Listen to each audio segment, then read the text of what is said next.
कहते हैं कि जहाँ पे रास्ते खत्म होते हैं वहां से ही असली सफर शुरू होता है। तो उन्हीं रास्तों की खोज में हम जा रहे हैं। The deadliest roads of India, Spiti valley.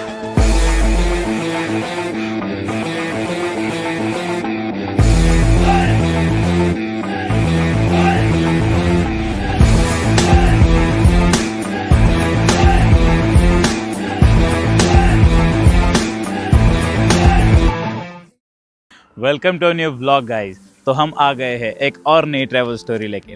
तो बात ऐसी थी, मेरे दोस्तों ने कहा अरे सौरभ, इस विंटर कुछ तो एडवेंचरस एक्सपीरियंस करते हैं। तो हमने सोचा कि क्यों ना एक्सट्रीम कोल्ड एक्सपीरियंस किया जाए। तो अभी हम जा रहे हैं cold desert of India, Spiti valley. अभी इस वक्त है हम पुणे में, सुबह 5 बजे की फ्लाइट है। तो अभी निकलते हैं। तो पुणे एयरपोर्ट से हम निकलते हैं दिल्ली की ओर। लेकिन रुको, कहानी शुरू करने से पहले सबका इंट्रो तो कराते हैं। मिलते हैं पहले किरदार से। ये है अनुज, जो दिमाग में बिजनेस और दिल में ट्रैवलिंग को लेके घूमते हैं। तो ये साहब इस ट्रिप में कुछ ज्यादा ही खुश थे। सब ताम जाम छोड़ के बस एंजॉय करने आए थे। और ये है हमारे क्रिएटिव कन्हैया, जो हर चीज में एक क्रिएटिविटी ढूंढते हैं। इनके लिए ये ट्रिप एक कैनवास है। और ये है माय बेटर हाफ संजना, जो हर नए एडवेंचर के लिए सबसे आगे होती है। और आखिर में खुद की तारीफ, मैं हूँ सौरभ, जो आया हुई इस ट्रिप पे अपनी बकेट लिस्ट को पूरा करने। तो वापस चलते हैं पुणे एयरपोर्ट पे। शुरुआत होती है एक खूबसूरत सनराइज से। सुबह हम दिल्ली पहुंचकर साइट सीइंग करते हैं और शाम की ट्रैवल से निकलते हैं शिमला की ओर। तो शिमला की सुबह होती है कुछ इस तरह। वहाँ पे हम हमारे बाकी ग्रुप मेंबर से मिलते हैं।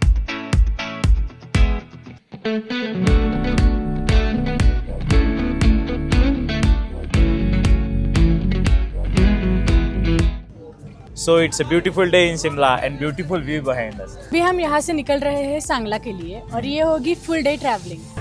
चलो तो गणपति बप्पा। यह है स्पीति सर्किट का रोड मैप, जो कि एक्सेसिबल है मनाली और शिमला से। हम जाते हैं शिमला के रोड से। हेवी स्नोफॉल की वजह से मनाली के रोड्स बंद थे। तो शुरुआत हो गई थी स्पीति के एडवेंचरस रोड्स की, जिसकी तलाश में हम इतनी दूर आए थे। इन नज़ारों को देख के एक्साइटमेंट तो बहुत बढ़ रही थी, लेकिन दिल की धड़कनें भी तेज हो रही थी।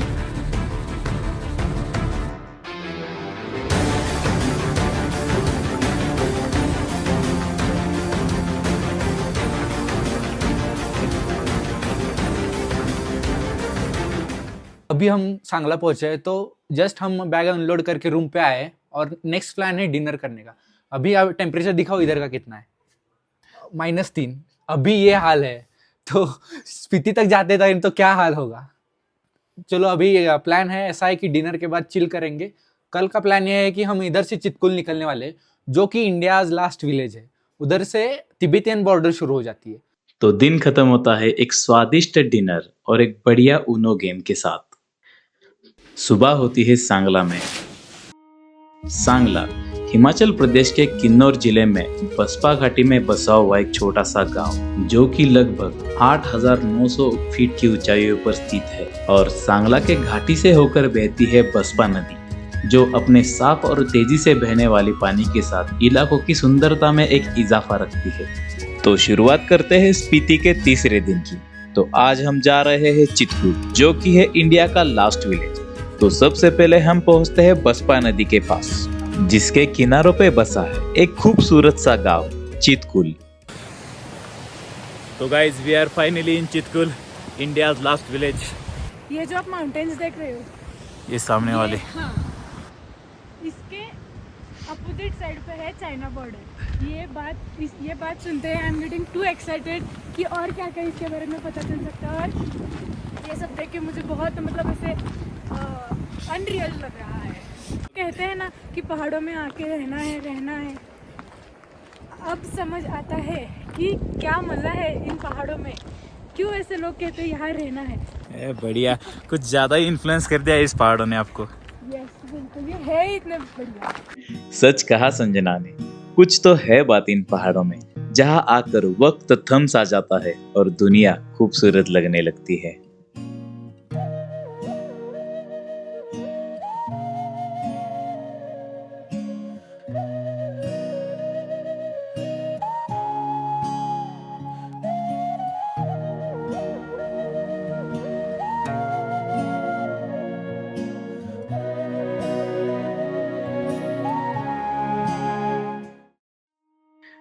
ये है चितकुल, 11,300 फीट पे बसा हुआ एक गांव, जिसकी गलियों में घूमते हुए ऐसा लग रहा था कि हम किसी पुरानी कहानी में आ गए हैं। यहाँ के लोग एक साधारण जीवन जीते हैं, जिनकी जीवन शैली में एक प्राचीनता होती है जो उनको प्रकृति से जोड़ कर रखती है।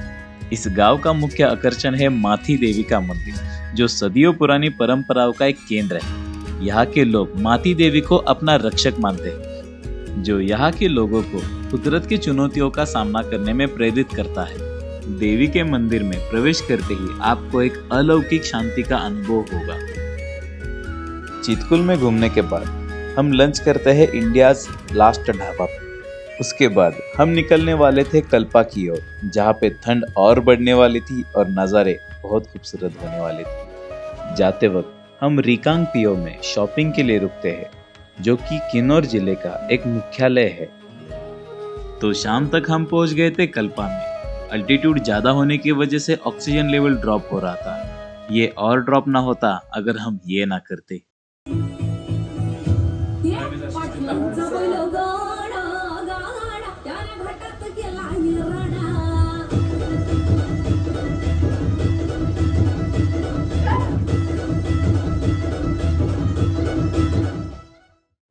और सुबह होती है किन्नौर कैलाश के ब्यूटीफुल व्यू के साथ एक अद्भुत ऐसा पर्वत जिसको भगवान शिव के सर्दियों का घर माना जाता था।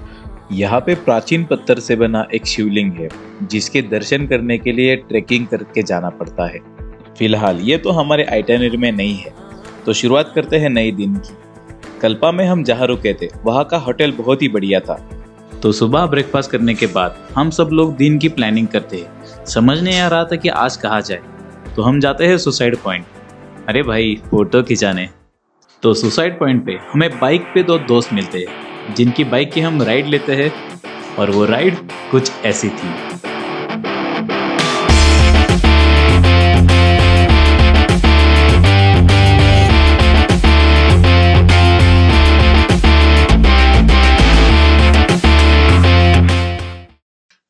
यहाँ तक तो बस शुरुआत थी, असली सफर तो आगे शुरू होने वाला था। तो आज पूरे दिन की ट्रेवलिंग के बाद हम पहुंचने वाले थे नाको में, लेकिन रास्ते में हमारी गाड़ी पंक्चर हो जाती है। तो गाड़ी का पंक्चर निकालने के बाद हम जाते हैं एक ब्रिज पे। इसका नाम है खाप संगम, जहाँ पे स्पीति और सतलेज रिवर मिलते हैं। जो नीला पानी आप देख पा रहे हैं वो है स्पीति रिवर और दूसरा वाला सतलेज। और उसके बाद हम शाम तक पहुंचते हैं नाको में। अभी हम हैं नाको में। हाई एल्टीट्यूड की वजह से सांस फूल रही है, लेकिन ठंड इतनी नहीं है। -2 डिग्री है, लेकिन एकदम हवा ज़्यादा चलने की वजह से ना ऐसा लग रहा है कि -7-8 डिग्री टेम्परेचर है। बस अभी जा रहे हैं नाको की एक मॉनेस्ट्री देखने। चलो आपको उसका दिखाते विजुअल्स।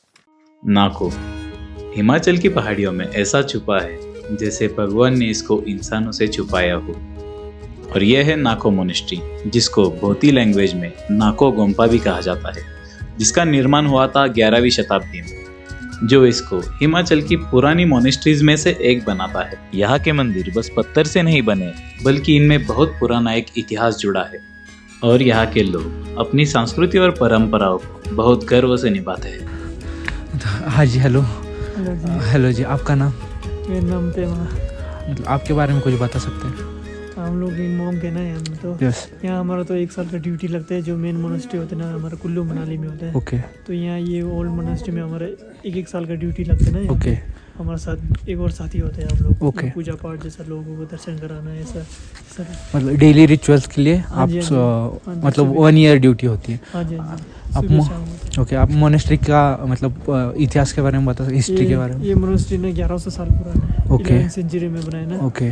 लोचन इंजन संबोजी बोल के जो तिब्बत बहुत बड़ा ट्रांसलेटर थे, उन्होंने बनाया ताबो में जो मोनेस्ट्री है ये ओल्ड वाला। उन्होंने 108 स्तूप और मोनेस्ट्री बनाए होते हैं, 108। तो उनमें से एक ये, इनमें से एक है। हाँ जी, यहाँ पे बनाया है, ताबो में बनाया है, और तिब्बत में वगैरह कई जगह उन्होंने टोटल 108 बनाया है स्तूप और मोनेस्ट्री। थैंक यू, आपका टाइम है, शुक्रिया। जिले अभी जो हम खड़े हैं उसकी हाइट है 12,360 फीट, और जो पीछे जो दिख रहा है आपको वो नाको विलेज है, और वो जो दिख रहा है वो नाको लेक। नाकोई विलेज जो है वो हिमाचल प्रदेश का एक अनमोल रत्न जैसा ही है, जो जाना जाता है शांति, संस्कृति और प्रकृति के लिए। नाको विलेज जो है वो एक स्पीति वैली का एक एंट्री पॉइंट जैसे माना जाता है। मतलब स्पीति घूमने के लिए जो भी आता है वो नाको विलेज से ही होके आगे कुछ बढ़ते हैं। नाको में दिल बैठ सा गया था, आगे जाने का मन ही नहीं कर रहा था, इतनी प्यारी जगह थी ये।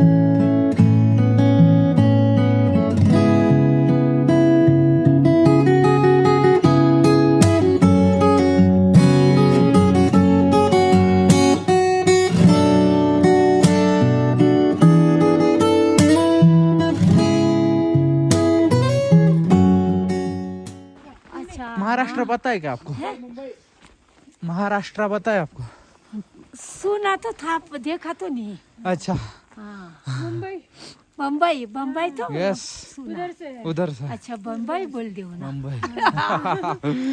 वो दूसरा नाम तो दिक्कत है। यस, वो झूला लगा था कि यहाँ के लोग टूरिस्ट को ज्यादा पसंद नहीं करते होंगे, लेकिन जिस होम स्टे में हम रुके थे वहाँ के वॉलेंटियर्स ने रात को हमें डिनर के लिए इनवाइट किया था, और वो डिनर कुछ ऐसा था।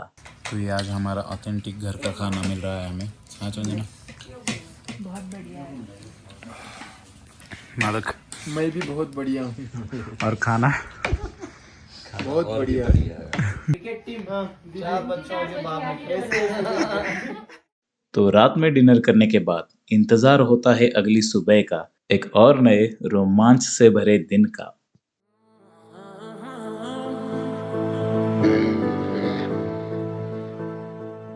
गुड मॉर्निंग गाइस इन नाको। अभी हमने सुबह वर्कआउट और मेडिटेशन कंप्लीट कर लिया है। भाई बहुत ठंड है, ड्राई विंटर होने की वजह से स्नो तो किधर नहीं है, लेकिन विंड स्पीड ज़्यादा है इसलिए ठंड ज़्यादा लग रही है। आप यहाँ पे देख सकते हैं सनराइज हो रहा है और just this sun is just enhancing this beauty of mountains. और ये देखो कैसा हाइड्रेट रही इस सर्दियों में, ये पूरा बर्फ बन गई है पानी की बोतल। क्यों अनुज? यहाँ पे जितनी ठंड होनी चाहिए उतनी बिल्कुल नहीं है, बिल्कुल ठंड नहीं है। तो चिंता करने की कोई जरूरत नहीं। कोई ज़रूरत नहीं है ना मालक। फिर ये क्या करे? ये पानी नहाने जाओ इससे, ये लो। ये सब तो चलता रहता है, इससे तो हम नहाते हैं। और इससे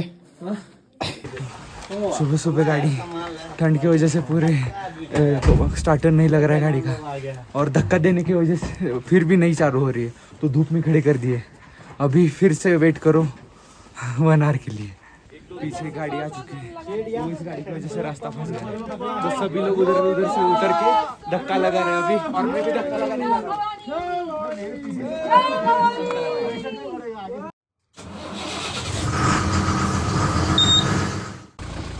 फाइनली लाख कोशिशों के बाद बैटरी चेंज करके हमने गाड़ी शुरू कर दी है। तो शुरुआत होती है फिर से जोखिमों से भरे रास्तों की। जैसे जैसे हम आगे जा रहे थे स्पीति वैली अपना रूप बदल रही थी। तो आज हम जहाँ जा रहे थे वो अपने आप में एक कहानी थी, एक ऐसी जगह जहाँ का हर एक पत्थर, हर एक म्यूरल एक वास्तविक प्राचीनता से जुड़ा है, और इसको जानने के लिए हमें इसकी गहराइयों में उतरना पड़ेगा। लगभग 1000 साल पुरानी मोनेस्ट्री जो कभी स्पीति वैली की राजधानी हुआ करती थी, the ancient Dhankhar monastery.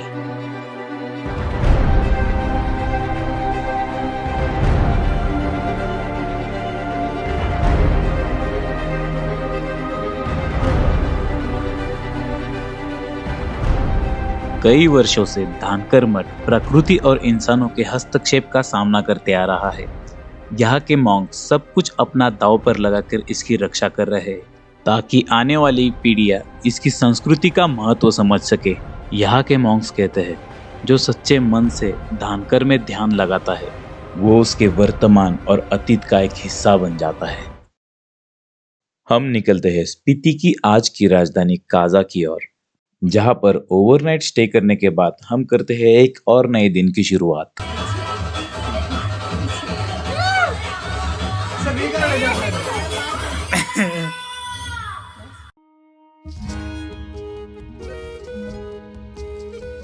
Kaza की शुरुआत एकदम रिफ्रेशिंग होती है और सब लोग आज के दिन के लिए बहुत एक्साइटेड थे, क्योंकि काजा हमारे स्पीति सर्किट का आखिरी पॉइंट था। काजा से बाहर निकलते ही स्पीति के माउंटेन व्यूज बहुत बढ़िया लग रहे थे, तो इस बार हमने उन व्यूज को कुछ इस तरह से कैप्चर किया।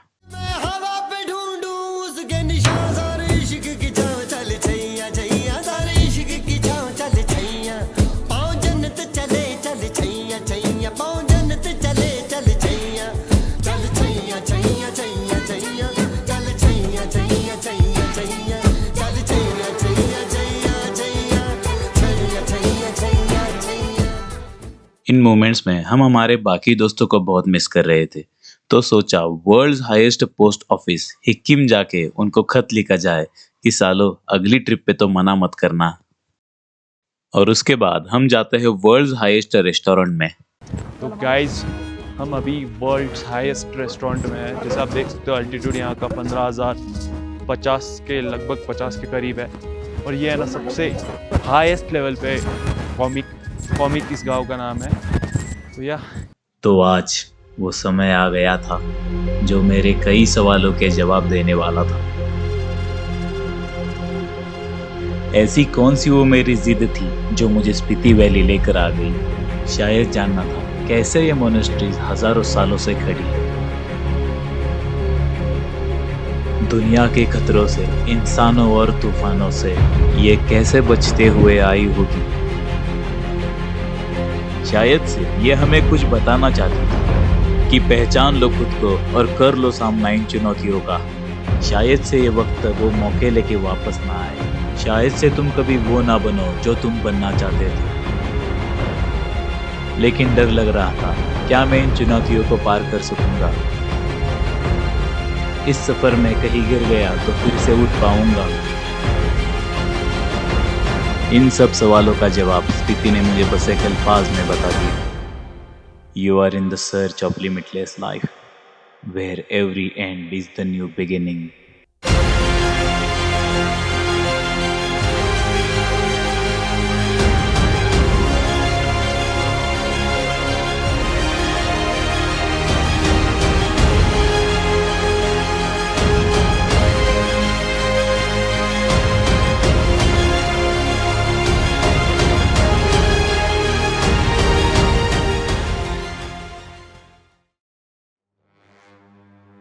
यह है स्पीति की मोनेस्ट्री, 11वीं शताब्दी में स्थापित, जहां पर इतिहास ने हर एक कोने में एक अपनी निशानी छोड़ी है। इसे दुश्मनों ने लूटा, प्राकृतिक मुश्किलों ने इसका बार बार रूप बदला, लेकिन फिर भी ये खड़ी रही। की मोनेस्ट्री की वास्तुकला तिब्बती और भारतीय शैली का एक अद्भुत मिश्रण है। इसकी म्यूरल्स जो सदियों पुरानी है, बौद्ध धर्म की शिक्षाओं को चित्रित करती है और आज भी विद्वानों और कला प्रेमियों को आकर्षित करती है। की मोनेस्ट्री यहाँ के लोगों के लिए ज्ञान और आध्यात्मिकता का एक केंद्र भी है। की मोनेस्ट्री का इतिहास हमें सिखाता है कि समय की मार के बावजूद आध्यात्मिकता और संस्कृति की जड़ें इतनी गहरी होती है। ये मोनेस्ट्री बस एक स्थान नहीं है, बल्कि एक जीवंत परंपरा है जो हमें अतीत से जोड़ती है और हमें एक भविष्य की राह दिखाती है। तो इस आध्यात्मिकता को और गहराई से जानने के लिए हम जाते हैं ताबो मोनेस्ट्री। मेरा नाम राकेश कुमार है जी। मैं ताबो गांव का निवासी हूं और मैं यहाँ पे जॉब करता हूँ। ये तो ताबो मोनेस्ट्री है। इसमें टोटल 8 टेम्पल्स हैं जी। इसमें जो सबसे पुराना टेम्पल है ये है पिक्चर ट्रेजर जालमा कहते हैं इनको। ये सबसे पुराना है जी, जिसमें 33 देवी देवताओं का जो मंडला है ना, होली मंडला, और सेंटर में इसमें बुद्धा वेरिचोना का स्टैचू है। और जो इस मंडला की जो मेन हेड है ना, जो चारों तरफ अपना प्रीचिंग दे रहे हैं। और मोनेस्ट्री जहाँ भी बुद्धिस्ट मोनेस्ट्रीज हैं वहाँ पे जो द्वारपाल होते हैं ना, ये द्वार में 2 रक्षक देव होते हैं, वो सब मोनेस्ट्री में इसमें डिपिक्ट किए गए ना, दर्शाया गया है। और ये ताबो मठ अपने प्रकार में एक बहुत ही यूनिक मठ है। लगभग पूरे एशिया में, पूरे इंडिया में बहुत अपने प्रकार का सबसे अनोखा मठ है ये ना। इसको अजंता ऑफ द नॉर्थ भी बोलते हैं ताबो मोनेस्ट्री को ना जी। ताबो मठ का निर्माण जो है इसमें 8वीं 9वीं शताब्दी में हुआ। ताबो मठ को जिस राजा ने बनाया था, उन वेस्टर्न तिब्बत के जो राजा थे, गोगे साम्राज्य के राजा इशिओद, किंग इशिओद, उन्होंने बनाया था। और उनके कोर्ट में जो उनके एडवाइज़र थे, बहुत बड़े महान बुद्धिस्ट जो ट्रांसलेटर जो मोंक थे, रिंजन जांगपो बोलते हैं ना, उनको संस्कृत में उनका नाम रत्नाभद्रा बोलते हैं। वो है कि विक्रमशील यूनिवर्सिटी जो अभी कश्मीर में है, अभी पाक ऑक्युपाइड कश्मीर में, वहाँ से वो अधीनित थे। तो उन्होंने इस राजा ने उनको ग्रांट दिया, पैसे दिया, ग्रांट दिया, और उन्होंने इस मठ का जो निर्माण कार्य है, जो रत्नभद्र जी ने, जो रंजन नाबो बोलते हैं ना हमारे बुद्धिस्ट का नाम, उन्होंने इसका निर्माण कराया है। तो उन्होंने कश्मीर, जो एक ज़माने में बहुत ही आर्ट का, कला का बहुत मुख्य केंद्र होता था, वहाँ पे कश्मीर से पूरा सिल्क रूट होके सेंट्रल एशिया, चाइना वगैरह कनेक्ट करते थे ना, ईरान वगैरह, वहाँ से कई कलाकार वगैरह लोग हैं वहाँ पे, स्टूडेंट्स हैं, वहाँ सीखने आता था कश्मीर में। तो एक ज़माने में कश्मीर जो ग्रीक राजा है ना, अलेक्जेंडर के जो वो था सेनापति था ना, सेल्यूकस, उसके जो वंशज है, वो मतलब उस एरिया में रूल करता था ना, अफ़गानिस्तान और ये कश्मीर वाला एरिया। तो उनको इंडियन ग्रीक्स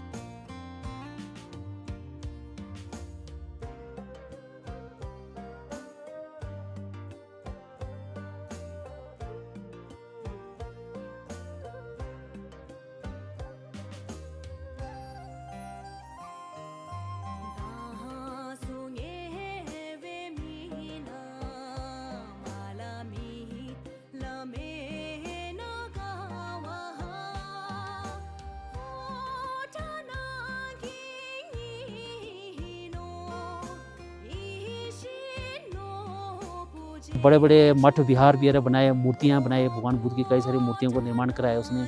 तो उसने जितने भी कलाकार वहाँ सीखने आते थे कश्मीर में, उस राजा ने बहुत फंडिंग किया वहाँ पे ना, कला को बढ़ाने के लिए। तो खासकर जो बुद्धिस्ट कला है ना, उनको बढ़ाने के लिए बहुत उसने सपोर्ट किया उसने।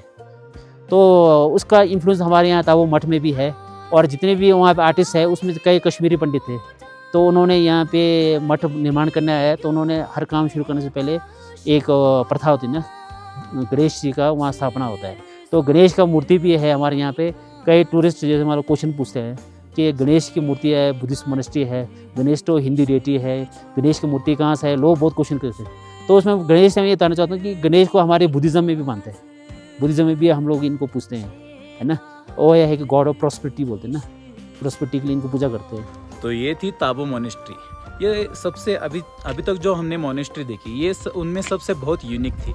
और एक और चीज़ थी इसमें गणपति बप्पा की एक मूर्ति थी। मतलब बुद्धिज़्म में यहाँ नहीं होता, लेकिन इन्होंने बताया कि इनके कल्चर में इसका जब निर्माण हुआ था 1028 साल पहले, तब वहाँ के आर्टिस्ट ने पहले यहाँ आके पहले गणेश जी की स्थापना की, फिर उसके बाद ये सब मोनेस्ट्री बनाई। मतलब 1028 साल हुए और फिर भी इस मोनेस्ट्री में कुछ बदला नहीं। और इसमें एक अनोखी चीज़ थी कि इसके अंदर कोई आर्टिफिशियल लाइट यूज़ नहीं करते, क्योंकि ये सब जो रहता है वो मतलब आर्टिफिशियल लाइट से इनका कहना है कि इसका कलर कम होता है। तो ये थी ताबो मोनेस्ट्री। अभी हम जा रहे हैं जियो मोनेस्ट्री। वो इससे थोड़ा इंटरेस्टिंग है, देखते हैं। यहाँ की हर एक मोनेस्ट्री में कुछ अलग बात है, एक अलग हिस्ट्री है। तो चलो अभी जाते हैं जियो मोनेस्ट्री में, देखते हैं वहाँ क्या है। ये है जियू मोनेस्ट्री, हमारे सफर की आखिरी मोनेस्ट्री। इस मोनेस्ट्री के इतिहास ने सच में हमको चौंका दिया। इस मोनेस्ट्री में एक मम्मी है जो करीब 600 साल पुरानी है, जिसको सांगा तेंजिंग के नाम से भी जाना जाता है। कहा जाता है कि यह मम्मी दुनिया की एकमात्र ऐसी मम्मी है जो बैठी हुई अवस्था में है। कहते हैं कि इस मम्मी पर किसी तरह का लेप नहीं लगाया गया और इसके बाल और नाखून आज भी बढ़ रहे हैं। और सच में यहाँ के लोगों ने इस मोनेस्ट्री को बहुत ही अच्छे तरीके से संभाल के रखा है।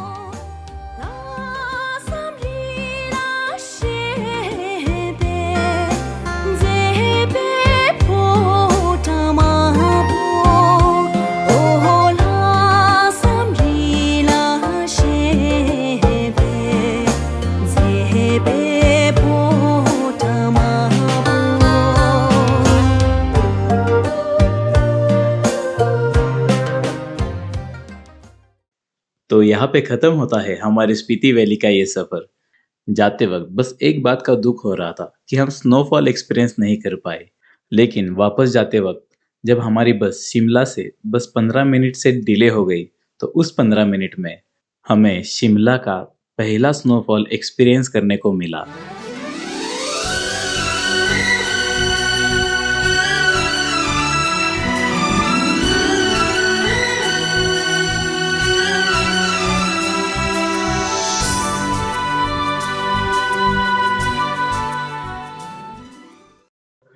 So hope you guys love this video.